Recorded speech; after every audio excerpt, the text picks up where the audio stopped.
Stephanie, can the government actually run out of money? No, it can't. That's a little bit like asking if the carpenter can run out of inches. US government is what I would call the issuer of the currency. Can't run out of money, but it could run out of things to buy.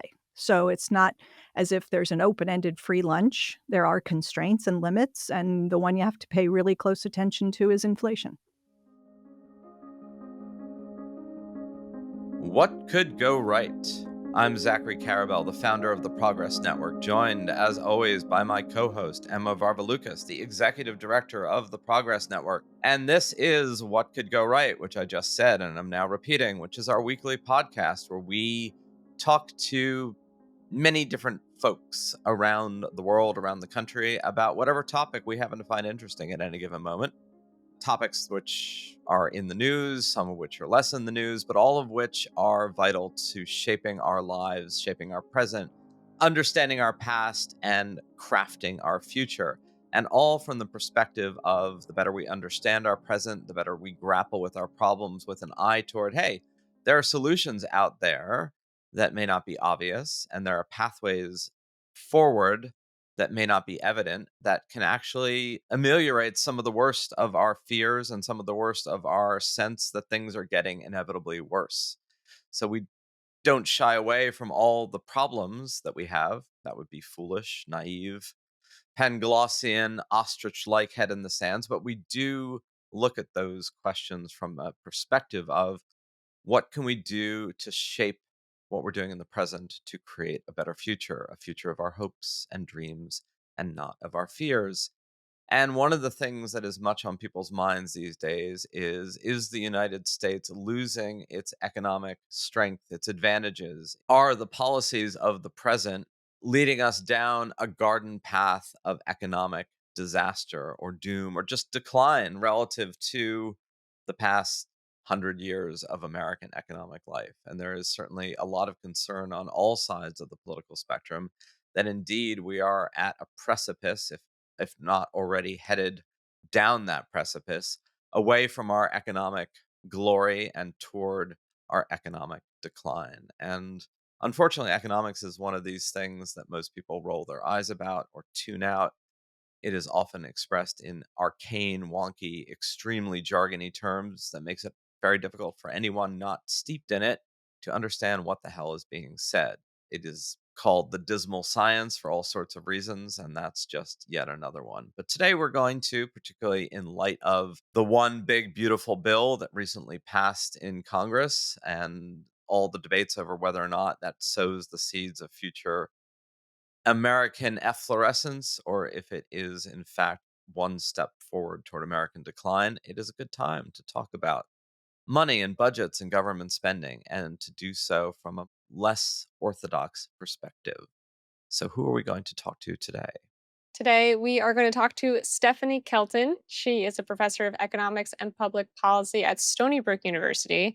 But for the purposes of this conversation, what you need to know is that she's a leading expert on modern monetary theory, MMT for short. She was a former chief economist on the US Senate Budget Committee. And if you are a Bernie bro, or whatever the female equivalent of a Bernie bro is, she was also a senior economic advisor to Bernie Sanders' presidential campaigns. So we're going to talk to her today about MMT, a concept that she unpacked in her book, which is called The Deficit Myth, and what she has to say about what's important when it comes to public spending is probably different from what you're used to hearing. So let's go talk to Stephanie.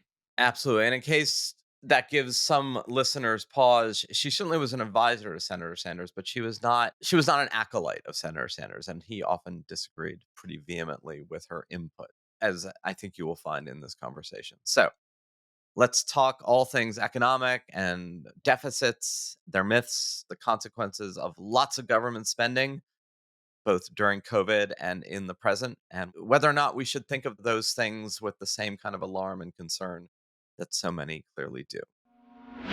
Stephanie Kelton, it is a real pleasure to have you on the show. I've admired your work for years. You are one of the real proponents of an aspect of modern monetary theory, a kind of a different way of looking at government spending, at how we assess government spending, at how we assess currency and money and all of it. So assuming that some people don't really know what that entails or what those theories entail, give us a like a 90-second, 2-minute, quick and dirty, this is what this is. Well, if I had to do it maybe in a single sentence and then I could elaborate just a little bit, I would say at its core, MMT is about replacing an artificial, a phony, a fake, imaginary budget constraint, right? At the federal level, it's about replacing that with a real resource constraint, with an inflation constraint. And the reason it matters is that it changes the entire conversation, the whole debate that we have about what governments can afford to do, whether it's funding wars or Social Security or this new big beautiful bill that we're hearing so much about. We need to have a different kind of conversation, a different understanding of the spending capacities of a country like the United States, which issues its own sovereign currency. It's not something it can run out of. The rules of the game are different from those that apply to a household or a private business. The federal government isn't revenue constrained, it is resource constrained. So inflation is always the thing you have to watch out for. You're not gonna run out of money. You can spend badly, you can spend inefficiently, you can spend immorally. Those are personal judgments, not really economic judgments when you get to that level. But MMT really does shift our attention away from this idea that governments have to find money and that deficits are inherently problematic to the real resources and what we can actually afford to do as a country. Why is it not true that government needs to find a way to pay for the things that they want to pay for through how they usually do it, right? Which is taxes.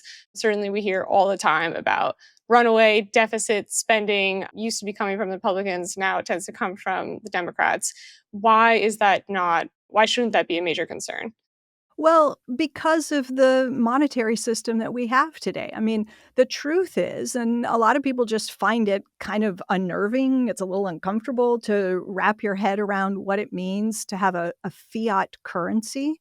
Okay, we're not on a gold standard. When somebody says, "How will you pay for it? Where will you find the money?" It almost conjures into the mind this idea that somebody's got to go dig in a hole in the ground and try to find gold or something like that in order to quote, find the money to pay for things. It's not the monetary system that we have today. We haven't had the US dollar tied to gold for many, many decades. And so we have to reckon with what it means to operate under a monetary system that gives the federal government a degree of freedom that it wouldn't have under a gold standard. Where today, if the government wants to spend money, all it's got to do is find enough votes to authorize the spending, and then the money automatically goes out. So you could imagine lawmakers in the House and the Senate getting together. And at the start of COVID, there was a willingness to kick out a piece of legislation called the CARES Act, which committed $2.2 trillion to help support families and businesses as the economy was, shutting large parts of it were shutting down because of COVID. And lawmakers got together and collected enough votes to pass this bill called the CARES Act. And that said to the government's bank, the Federal Reserve, get ready. We just ordered $2.2 trillion. And where the money comes from is the votes. And the government's bank, its fiscal agent, is the central bank in the US, that's the Federal Reserve. And the Federal Reserve's job is, in part, to carry out the payments that have been authorized by Congress on behalf of the US Treasury. Now, ask, how does it do that? It uses a computer keyboard to change the numbers in the appropriate bank accounts. It types them in, and that's where the money comes from. I mean, I know that it makes people feel a little bit uncomfortable to hear that, but that's the strength of MMT, is that we're willing to have that honest conversation so that we don't talk to people as if they're children. We don't dumb it down and pretend as if the government has to go out and find money and collect it from rich people or other taxpayers or borrow it from savers. They create the money in the act of spending, and that's just how it works. You began with the constraint is not the presence or absence of actual money, it's the presumably the presence or absence of actual inflation, meaning the consequences of the money, not the existence thereof. And certainly the critique of the CARES Act was you created all this money, you pumped it into people's pockets at a time when they weren't spending as much, and then suddenly everyone, sometime around the end of 2021 and the beginning of 2022, decided that COVID or the worst of COVID had passed and therefore they could spend, but the supply chains in the world wasn't ready for this intense burst of spending. So you had inflation. So in your rubric, right, it was the resulting inflation that was either the political or economic problem, but not the creation of the $2 trillion of money. Yeah, I mean, look, we and it didn't stop with the CARES Act either. There were major pieces of legislation after that one that put more and more. Right. There was the Inflation Reduction Act, which was one of the most ludicrously named bills before the Big Beautiful Bill. There was the CARES Act, that was in March of 2020, so right as COVID was bearing down on us. I mean, we were just beginning to understand what we were up against. And so really, in a moment of panic, Congress passed this behemoth bill and provided income support and the rest of it, right? And then at the end of the year, in December of 2020, this is after the election, but before the inauguration of Joe Biden, lawmakers came together and did a $900 billion package and sent another $600 check to most families. So that was the second stimulus check. And then in March of 2021, now we've got vaccines, the economy is starting to reopen. The Democrats came in, and this is where the really contentious bill came. And that was passed only with support from Democrats, right? And signed by President Biden. That was the $1.9 trillion American Rescue Plan Act. And that sent the final check, which was $1,400. And so you're quite right. It was the money bazooka that kind of came out and just sprayed money all over the economy at a time when the pandemic was still with us in different parts of the world, different parts of the economy were shutting and reopening, supply chains had been broken. So you had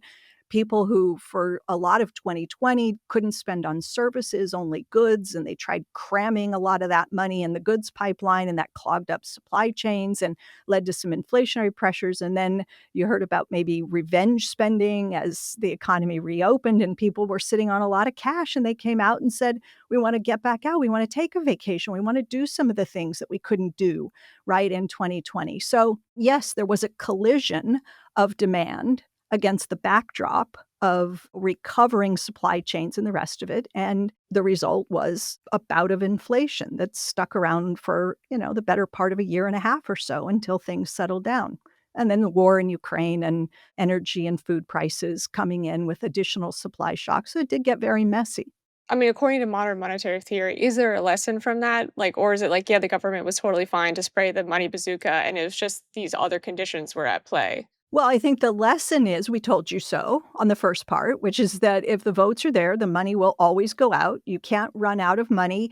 Even the 2017 tax cuts that the Republicans did, lots of Democrats at the time were saying, oh, this is the worst thing in the world. The Republicans are spending all the money. There won't be anything left if we ever have a crisis, if we have a recession, a war, we need to build up the military because of the Trump tax cuts in 2017. We won't be able to do anything. Well, that was clearly wrong. And we all said it was wrong at the time. And how do we know it was wrong? Because COVID came. And there was no dearth of firepower when Congress wanted to spend more money. The money was there. So we told you so. You're not going to run out of money. The other thing we told you is you can run out of things to buy. And inflation is the punishment for, if you like, overspending, not bankruptcy, not a lot of the other things that you often hear people say, we're going to bankrupt the country and all that. No, you're not going to bankrupt the country. You can put too much money into too many hands. And it was an especially, I would say, unfortunate way to sort of demonstrate the insights of MMT was against the backdrop of a pandemic. So I think it helped to reveal lots of important things. What about the argument that modern monetary theory works for the United States because of the global primacy of the dollar and the fact that you have had, at least until now, a relatively significant global appetite for US debt, meaning when the government spends more money than it takes in tax dollars, it issues debt. in order to fund that difference. And there has been a pretty healthy global market for that debt. It's been exaggerated. I mean, there's a lot of that debt that the US government just buys for itself and kind of writes itself an IOU.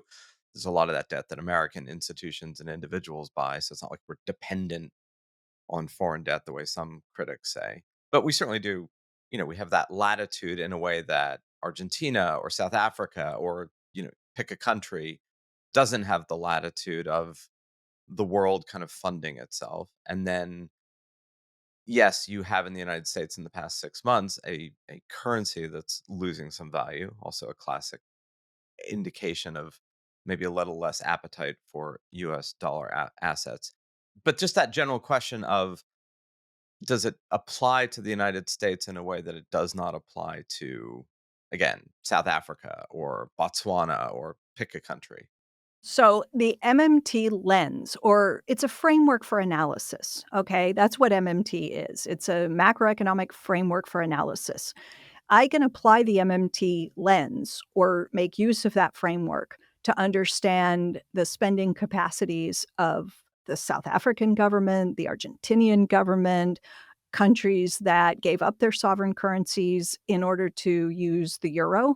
I can apply it to gold standard. The lens or the framework is applicable universally. So it's not something that's only quote unquote useful or works for the United States.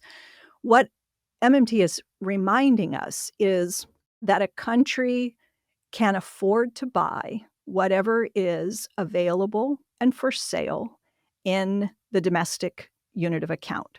So the Argentinian government can afford to buy whatever is available and for sale in pesos. The US government can afford to buy whatever is available and for sale in US dollars, and so forth, with Japan, the yen, with the UK, the pound. It doesn't mean that you have free reign and you can have the entire world's GDP. Somebody has to want to hold your currency in exchange for whatever it is that they're willing to sell to you, right? So that is a limit when it comes to international trade and what other countries would be willing to give up in order to get your currency.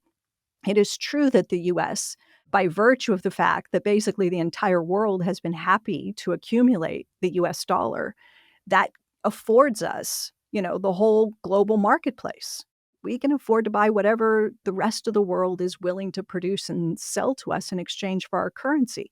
There's no question but that is an enormous benefit to the United States. The thing about economic theories, right, is that you need to explain them to the lay public. And I think what comes to mind for me immediately when we talk about like government can spend the money that they decide to spend is Greece, where I live. Not understanding like really the details of what happened. Most people have this idea of the government spent a bunch of money that they didn't really have, and then there was a crisis. So maybe you can explain the difference between what you're saying and what the situation that actually happened was in Greece. It's a Greek tragedy in so many ways, Yeah. right? Yeah. Because look, I was a graduate student at the moment in the mid 1990s when there was, intense debate about the launching of this new currency called the euro. It was something that, the wheels were in motion. It was pretty clear that a number of countries were gonna move forward on this front. I was a student at Cambridge University at the time, and the Brits were being pressured to join other European countries in the first round and embrace this, give up the pound sterling, adopt the euro. And the debates were really intense when I was over there.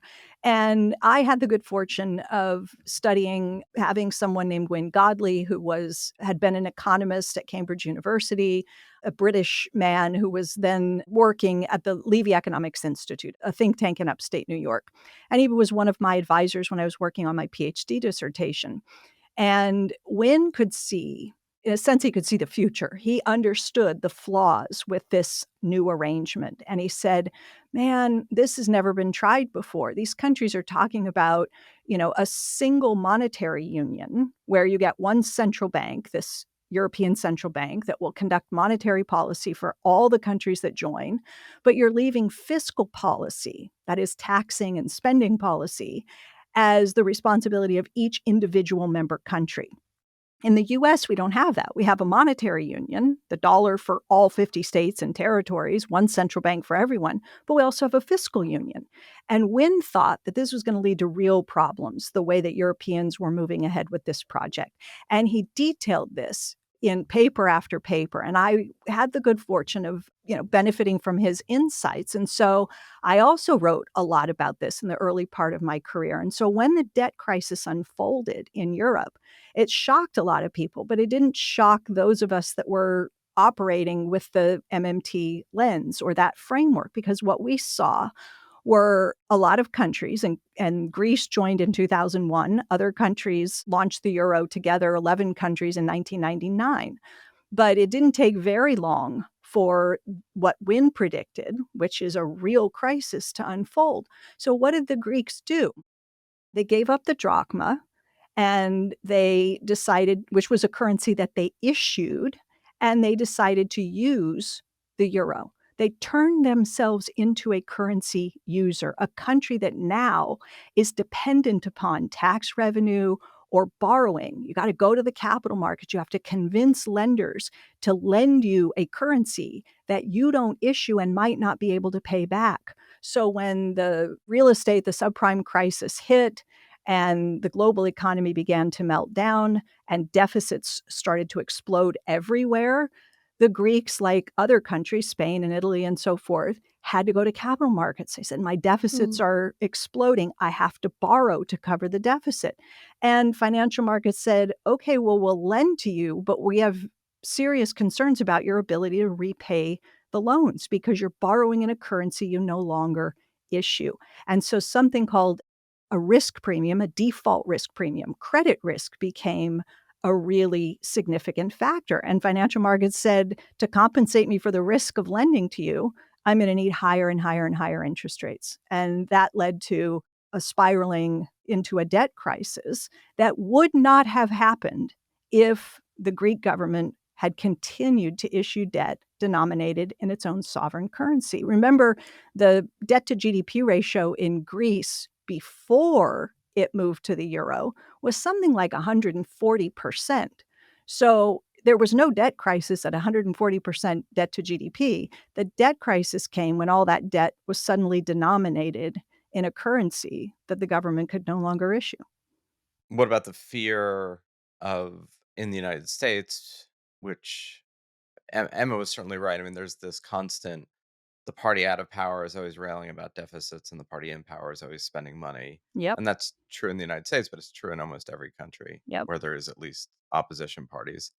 So now you have the Democrats, warning of incredibly dire fiscal inflationary responses to the big beautiful bill over time. But it seems from your read of 2017, the first time this round of tax cuts went into place, that those fears are misplaced, at least in terms of the deficit side of the equation. Now, whether or not they're misplaced in terms of the inflation side or the global dynamic or the weakening of the US dollar, I mean, I suppose that's a legitimate question of how is the world going to respond to the United States going forward? How much is the world going to denominate its commerce in dollars? But it seems like you would not buy into the, oh my God, hysteria of this is going to lead to like double digit inflation and a debt crisis.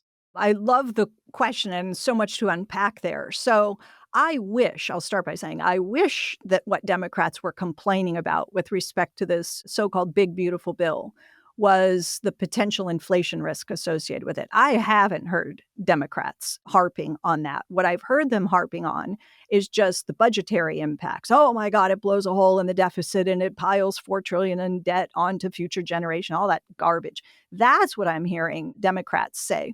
And I heard a lot of that in 2017 as well. They were very against the Republican tax cuts in 2017. So was I. I didn't like them. I wouldn't have structured a tax bill the way that they did because the windfall went overwhelmingly to people in the very top of the income distribution. There are estimates that in 2017, some 83% of the benefits went to people in the top 1% of the income distribution. Okay, those aren't the people who need the help. So I didn't like that bill. I thought it would exacerbate income and wealth inequality, but I didn't think that it was likely to spur inflation. Even though unemployment rates were pretty low, a lot of Democrats and economists in the Democratic Party were complaining, why would we do fiscal stimulus at a time when the economy is at full employment? This is unnecessary and it's going to blow a hole in the budget and it's going to drive up interest rates and all this kind of stuff. And I said, no, if you give a bunch of money to people who already have a bunch of money, they're not going to spend a lot. And if they don't spend a lot, where is the inflation risk? Okay, I didn't like it for other reasons, but I didn't see inflation risk. So now we have, this so-called big beautiful bill, which is not just tax cuts. Yes, it extends the 2017 tax cuts, but it also adds some new stuff like no tax on tips, no tax on overtime. You can deduct the interest on your car loan and so forth. Those are temporary and they're front loaded. So you extend what we had in place, add a little bit of stimulus, some tax incentives for businesses to have full depreciation of investments and so forth. So there is, I think, inflation risk in this bill that is more troublesome that people aren't really talking about because the tax cuts are front loaded. And it comes with more spending, immigration and border and that stuff. So you get tax cuts and more spending front loaded. And then the cuts to Medicaid and food stamps are phased in the out years. So if anything, this bill, I think, has real inflation risk embedded in it. And because of cuts, clawing back a lot of the tax incentives under the Inflation Reduction Act, energy costs are going to go up. Healthcare costs are going to go up because we're going to throw millions of people off of their healthcare insurance. And so you start seeing rising healthcare premiums, out of pocket costs, energy costs. That's inflationary too. So no, I'm not worried about, default and that sort of stuff, but I am always on the lookout for inflation. Let me push back a little on that, just in terms of the inflationary risks, and that it seems to me, in terms of the overall size of the tax cuts versus the stimulative part, the no tax on tips, which, if you kind of go into the fine print, isn't quite as much of a no tax on tips as it's being promised. I mean, the political promise is, hey, I fulfilled my campaign promise and no tax on tips, but it's like a $25,000 limit and you have to apply for it. And it is kind of arcane.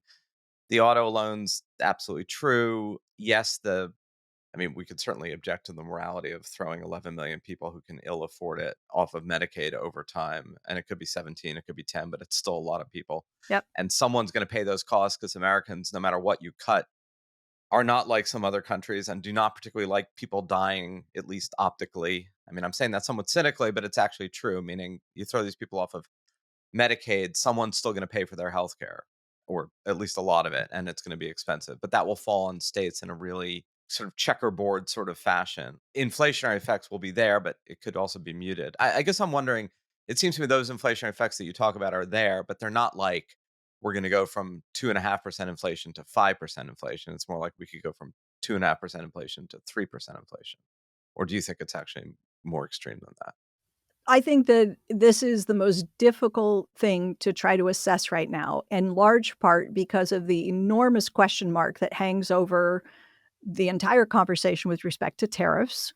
We don't know from one day to the next what the tariff regime is ultimately going to look like this year and going to next year and so forth. That's huge amount of uncertainty that honestly, it could swing inflation another couple of percentage points. I mean, I just don't know. Immigration, how many people are we gonna rip out of this country and deport? That's another huge factor. So against this backdrop of the so-called big beautiful bill, you have this other stuff that has, significant implications for where inflation ultimately goes. And I don't know. I just know that the impulse is bigger this time than it was in 2017.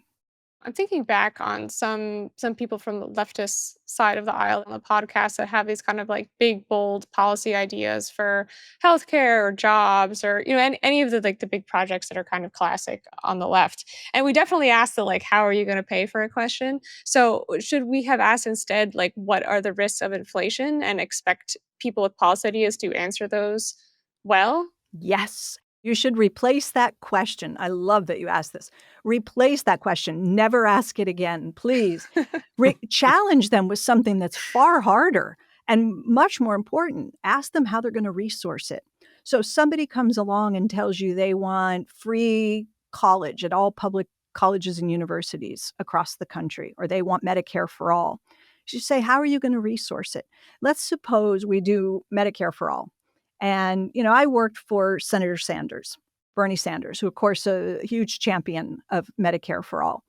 And not only did he want to lower the eligibility age from 65 to 0 so that it covers the entire population, he wanted to beef it up so that it covers things like long-term care, dental care, vision, hearing, all that stuff, right? So a beefed up Medicare for all that everybody in the country gets.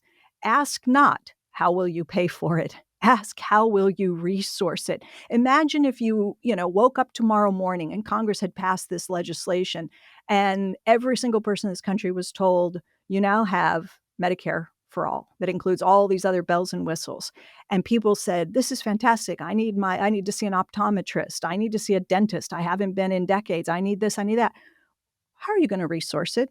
Where are the healthcare professionals? Where are the nurses and the doctors and the long-term care facilities and the specialists and then where are people going to get the actual care that's being promised? If it was free college, same problem. Where are the faculty? Where are the GTAs? Where are the classrooms and the parking lots and the dorms and the laboratories, everything that you need to resource those things? Finding the money is the easiest part of the whole equation. All you have to do is collect enough votes and the money will be there. Resourcing it is the hard part. And so that's a much better question to challenge somebody with. So it seems one implication of what you just said is that some form of universal basic income is actually the cleanest, simplest answer to a lot of these problems because it doesn't demand the resourcing it answer. And in some sense, I guess we experimented with a little bit of a universal basic income without even calling it that between those three stimulus bills from March of 2020 into 2021, right? We called it COVID relief, but in some sense, it was its own mini me form of a universal basic income idea. We just sent people checks, and the advantage of just sending people checks is it leaves that resourcing question to then certain things will go up in price, and maybe that'll have its own demand destruction, meaning people will take their income and then they won't spend it on certain things, or they will spend it on other things. But does that follow, or am I overly extrapolating here? Well, you just made me awfully nervous because the problem with the universal basic income, and this is one of those things that I'm always reluctant to say anything until I get the other party to tell me exactly what their vision of a UBI is. Because some people will point to Alaska and say, well, Alaska has a UBI. I say, no, they don't. Alaska has a dividend that's sort of like a Christmas bonus at the end of the year. You get a check, maybe it's 1,700, 21, 2,200. That's not a basic income. Nobody can live on that. So it's a surprise. It's a little, hey, here's a bit of money, isn't that nice? A basic income, as I understand it from proponents, is that it's supposed to be a sum of money sufficient to cover one's basic needs for the year. Now we're talking about a bigger check, right? A much, much bigger check. So if you want to start thinking about what would happen if we and the U in universal means everybody gets it. So now we're talking about sending checks to, I don't know, sometimes people want to include children. Is it 330 million? I don't know. Is it 30,000 a year? I don't know. All I know is that you've got my inflation radar going berserk right now. Not you, but people who imagine things like that, because we're not increasing the supply side. We're not adding to output. We're just feeding people the capacity to go out there and chase goods and services, right? Aggregate demand goes up, but where is the supply coming from? So I struggle, and you're right to say we sort of did a little bit of that with, universal checks or near universal. It wasn't a very good example of what would happen if we went larger scale because one, they were small and 3 off, but also we did it against the backdrop of broken supply chains. So it's you get the checks big enough and they go out to enough people, you're gonna get an inflationary problem. So, Stephanie, this is a non-economic question, but I'm curious. Oh my I know god. I'm moving away from the economics. I've Alright, reached my let's go. limit. On the one hand, you were advisor to a presidential candidate. You had a New York Times bestseller. MMT is a thing that people know about to a certain extent. On the other, it's certainly not like it's replaced the political conversation about how we should spend money, right? So, how possible is it really to change a discourse to such a large extent? I think it was Nixon, right, who famously quipped that we're all Keynesians now. Well, you get a crisis. It usually takes a crisis of a significant magnitude to force a rethink, to force a change, a paradigm shift, if you like. And I think you saw that with the Keynesian revolution and the ideas that John Maynard Keynes introduced winning the day and for many decades, being the sort of dominant paradigm in economics. MMT is not altogether a departure from Keynesian economics. It's just that there are some additions and deeper insights, and I think in places and some updating and whatnot. Look, I think COVID did that. I have a collection somewhere at home of articles that were published during 2020, 2021 where the headlines all had some version of "We're all MMTers now." I have stacks of those. So for a while, a lot of people were writing and, the discourse was changing in ways that led a lot of people to say MMT actually was winning the conversation and that there was a paradigm shift. It's just that we started to backslide. And I think with inflation, which ironically was the thing we always emphasized, that was the area of concern and where we ought to be focusing. Too many people took from MMT the wrong lesson or half of a lesson, which was the government can't run out of money. And they went, whoopee, let's send a bunch of checks to people. And MMT told us that this is all okay. No, the other side of the lesson, the rest of the sentence was you can't run out of money, but you can run out of things to buy. Inflation is the thing to watch out for. And unfortunately, the way that legislation is analyzed when Congress writes a bill and you send it to the Congressional Budget Office, which is the so-called nonpartisan scorekeeper, and they look at the bill, what they're mostly focused on is what will it do to the deficit? How will it impact the debt over time? And what MMT says is this is not the thing that you really need to help lawmakers understand. What you need to help them understand is will this bill help accomplish the things you think it will help to accomplish, alleviate poverty, rebuild infrastructure, cover more people with healthcare, whatever. And can you do it in a way that doesn't create unwanted inflationary pressures? Can you help lawmakers analyze the inflation risk that's associated with the tax or spending bill that they're considering? We didn't do that. And that's what I wrote about in my book, that we need to change the way that we evaluate legislation before we authorize it, before we charge headlong into let's go spend trillions of dollars on infrastructure, healthcare, whatever. Let's make sure we've done rigorous analysis on the resource side to make sure that we're not, sparking an inflation problem because we don't want to do that. People hate it. It will make whatever you're trying to do politically unpopular. We got a lot of the way there, but not all the way there. This is a source of a wonky but really important conversation about the Congressional Budget Office and the whole framework, which is only 40, 45 years old, and Graham Rudman bills. I mean, the way we score these things goes back to the 70s, but it's a weird framework, right? Because it's asking us to extrapolate certain things that we can't and certain assumptions that are always not true. And they don't look at I don't know, the deflationary effects of AI. How would you factor that in? We know we know they're likely coming. We just don't entirely know how to calculate them. And so they're sort of left out of the equation, just like the productivity enhancements of the 1990s were. So it's treated as, because it's nonpartisan, as a kind of a gospel when it's really more of a guesstimate. Exactly. I do want to follow up a little bit on this the question of orthodoxies in academia. Obviously, universities are much in the spotlight these days for reasons that has something to do with a sense of orthodoxies politically. But, my experience of academia, I didn't get a PhD in economics. I got one in history and then left.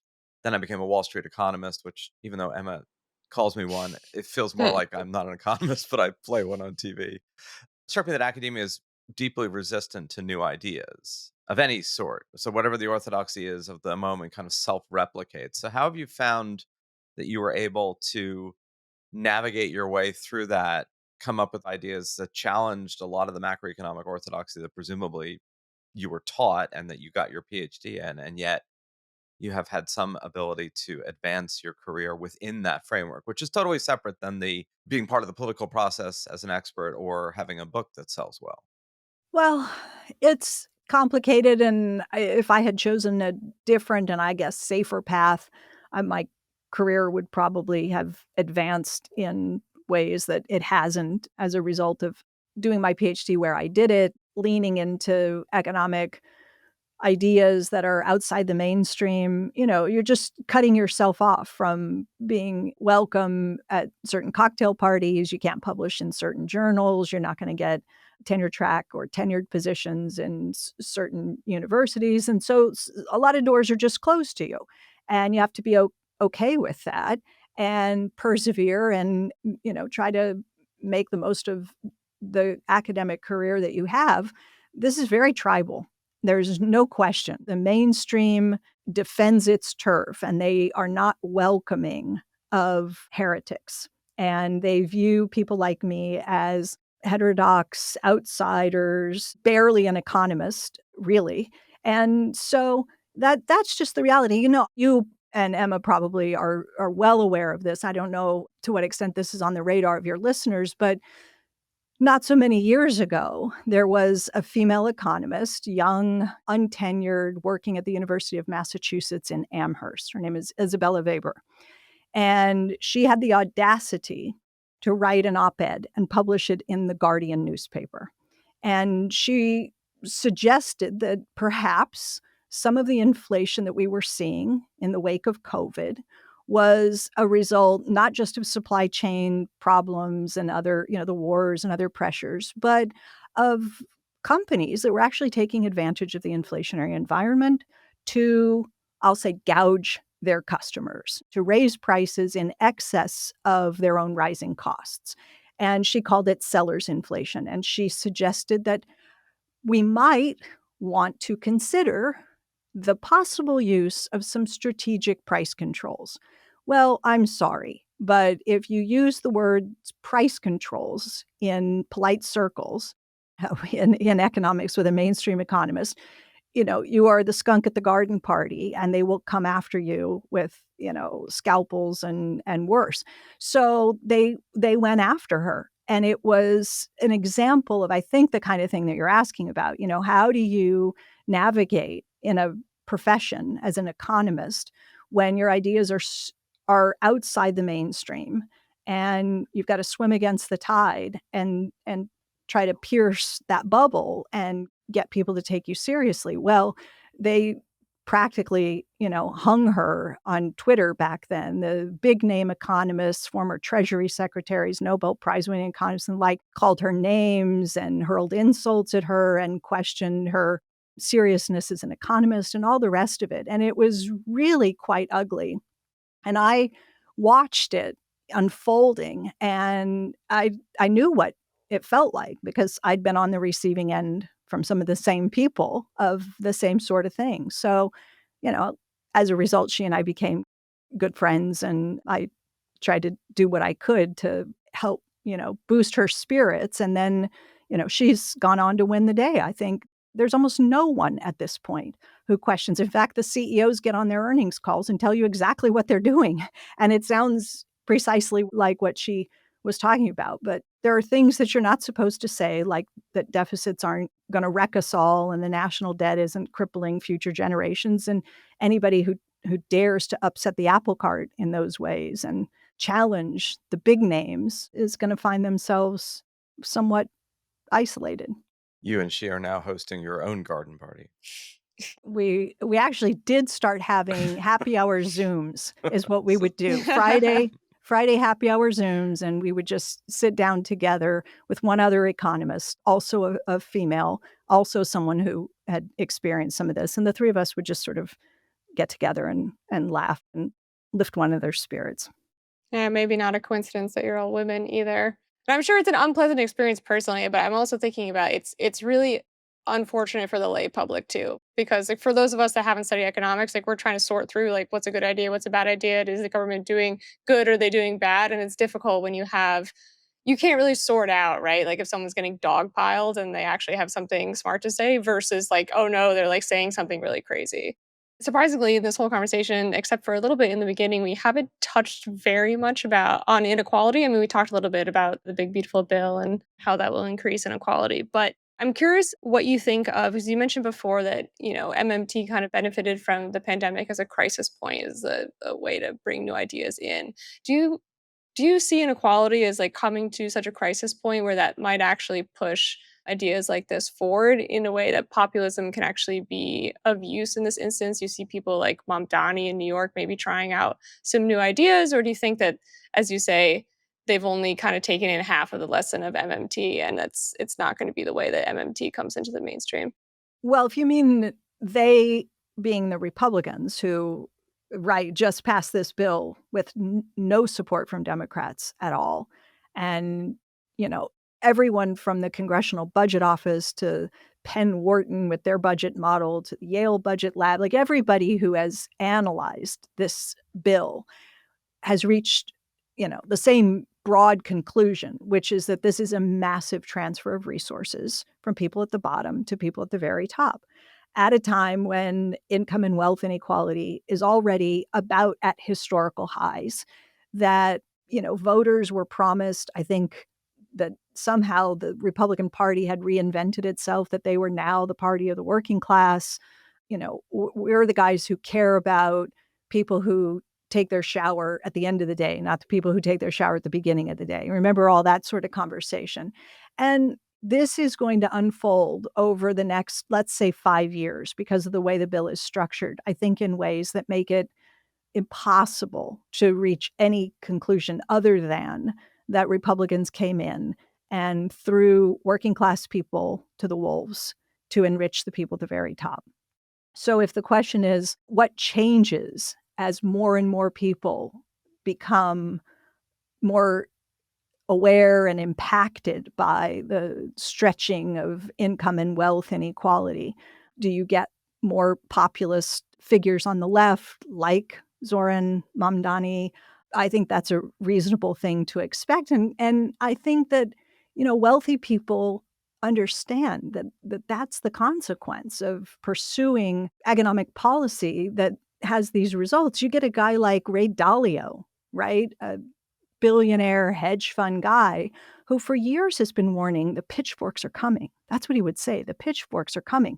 There's too much inequality. And he's been saying, if we don't do something, at some point the powder keg will blow.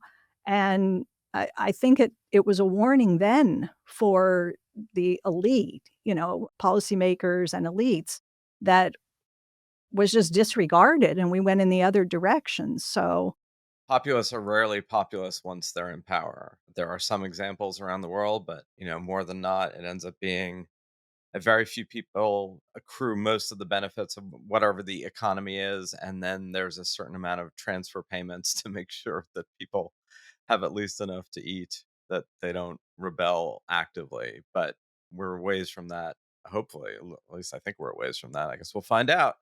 I want to thank you for your work and your time and your thoughtfulness, and for being a maverick. I think you called it a heretic, which we love as a term, not for the sake of being heretical, but for the sake of saying, look, no orthodoxy knows nearly as much about reality and the truth as it self proclaims, and that we should all question orthodoxies. Part of the point of the Progress Network is to question what we feel is a unspoken orthodoxy of Armageddon, or an unspoken orthodoxy that we all know that things are bad and getting worse.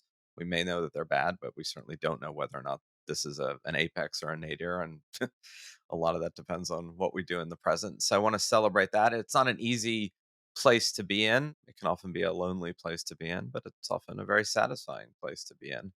I think you've done a great service in jumping up and down and saying, "Hey, wait a minute, all these assumptions that we have about how things work, particularly in the world of economics, which is, if one steps back, simply a made up system that human beings created and then try to figure out how to implement. It's not like gravity, it's not a law of nature, it's just a law of economics."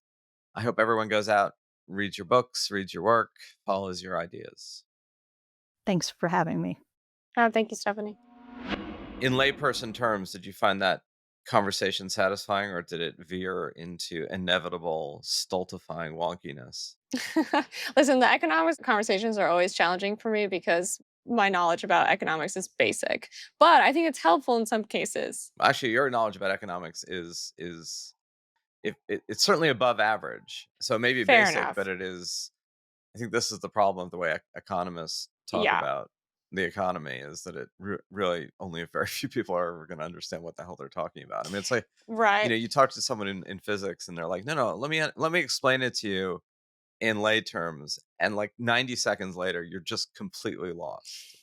For me, a conversation about economics would go something like this. Like they say something and I say, but why? And then they continue and I say, but why? And then we just go on for as long as it takes until I completely understand what they're saying.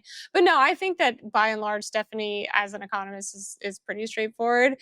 Definitely understand the overall concept of you don't need to worry about the deficit. You do need to worry about inflation. I would love to have someone on here to have given a robust defense of like why you do need to worry about the deficit. Like we need Paul Krugman or something. But people can go to his columns if they want. I think a lot of them would say, I mean, there's a convergence at the end of the day where they do say it's because at some point people won't buy the debt and therefore the cost of servicing that debt will go up, which is itself a form of inflation, of interest rates keep going up. I mean, you can't have stagflation, obviously, meaning you can have a situation where interest rates go up a lot and then demand goes down a lot. So you don't really have inflation. You have kind of the worst of all worlds, which was the 1970s. Although eventually that becomes inflationary in some way. The cost of living goes up, basically. So most of them converge around that is the end game fear. Or if you're a country like Argentina, it's that you actually will go bankrupt, meaning people won't buy your debt and you actually won't have enough money. Let's say they're right. Let's say you get to the point where people no longer want to buy your debt. Obviously, it's a crappy situation, but it's not like you can't get out of it. No, you would have to basically like hypercharge another Doge, Right. essentially, raise taxes. It's not a situation anyone's happy about, but Or you print money, or you which print does money. Well, become I mean, that becomes right. inflationary, but you can do Yeah, it. that makes you think about Zimbabwe and things like that, Right. which is yeah, Or not Argentina, not or, ideal. you name a Right. country. Right. I mean, Greece did it with the drachma in the earlier pre-euro time. How many red flags do you have on the way to nobody wants to buy your debt anymore? That's a really good question. And in the it gets more and more costly. Interest rates go up. You do a treasury auction. A treasury auction is when we basically sell our debt to whoever's going to buy it, and it's not fully subscribed. Meaning you offer $100 million of debt and you only sell 70, and then that happens over and over and over again. It's a pretty good indication that people don't have the appetite for what you're selling. You'd have those red flags along the way. And have we reached anything like that? No, not even close. Okay. See, this is helpful. I wish people would say, like what you just did in that last round. I wish people would say, "Hey, we're going to have an auction where we try to sell a bunch of debt," and people bought 70 out of 100 rather than saying it wasn't fully subscribed. It's like I know what Right. I get what you're saying, but like, Yeah. can we just say it in normal Can language, please? can we just speak English, please? Yes. Anyway, we will keep trying to speak English. We will keep trying to focus on things economic, even though many people's eyes glaze over and tune out. I mean, this is the unfortunate thing about economics and money and spending, is that it is amongst the most vital aspects of our lives, that is amongst the least understood and which people tune out the most and are the least interested in. I don't know. There's got to be a way to solve that particular problem. Maybe listening to this episode will have helped. Maybe not. We won't do too many pure economic episodes, we promise, in case you're still listening and you're rolling your eyes. Thank you all for listening. As usual, please sign up for the What Could Go Right newsletter at theprogressnetwork.org. Send us your thoughts, your complaints, Ask for more, ask for less at hello@theprogressnetwork.org. Thank you, Emma, for co-hosting. Thank you to the Podglomerate for producing. And we will be back with you next week.